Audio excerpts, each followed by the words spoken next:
Right now, in your pocket or your bank app, there's a number.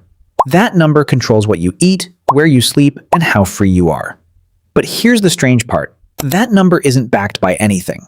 No gold, no government vault of value, just an agreement shared by billions of strangers that this piece of paper or these digits on a screen actually means something. So how did we get here? How did humans convince each other that worthless material could represent real value? You were probably taught the story in school. Before money, people bartered. A farmer traded wheat for a blacksmith's tools. It was inefficient, so eventually someone invented coins to fix the problem. Clean story. Simple. Mostly wrong. Anthropologists have spent decades looking for a society that ran on pure barter, trading goods directly with no money at all as its primary economic system. They never found one. Not one confirmed example anywhere in the historical or archaeological record. Barter existed, but usually between strangers or enemies who didn't trust each other enough for anything more complex.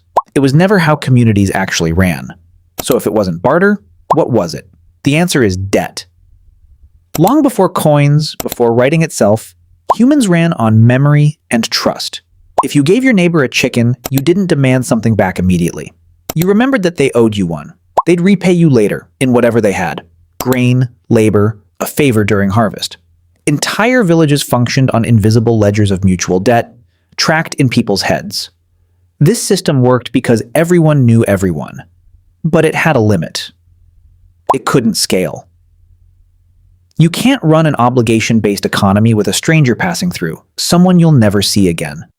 And as cities grew, as strangers began interacting more than neighbors did, that limit became a serious problem. The earliest solution wasn't coins, it was record-keeping. In Mesopotamia, over 5,000 years ago, temple administrators started keeping track of debts using clay tokens and eventually cuneiform tablets. A farmer could deposit grain at the temple and receive a tablet recording exactly how much he was owed.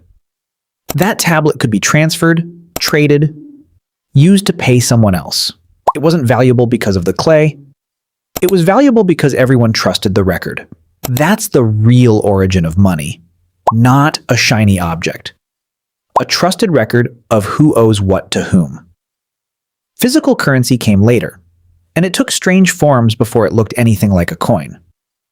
In parts of Africa and Asia, cowrie shells, small, durable, hard to fake, circulated as currency for thousands of years. In early Rome, cattle were so central to trade that the Latin word for money, pecunia, comes directly from pecus, meaning livestock. Salt was valuable enough in the Roman world that soldiers were sometimes partially paid in it, which is where we get the word salary. None of these things were valuable because they were useful on their own. A cowrie shell doesn't feed you. What made them work as money was scarcity, durability, and, most importantly, shared belief. Everyone agreed to treat them as valuable. So they were. The first true coins appeared around the 7th century BCE in the Kingdom of Lydia, in what's now Western Turkey. Lydian coins were made from electrum, a natural alloy of gold and silver, stamped with a royal symbol to guarantee their weight and purity. This solved a real problem. You no longer had to weigh and verify raw metal every single transaction. The stamp did the trust work for you.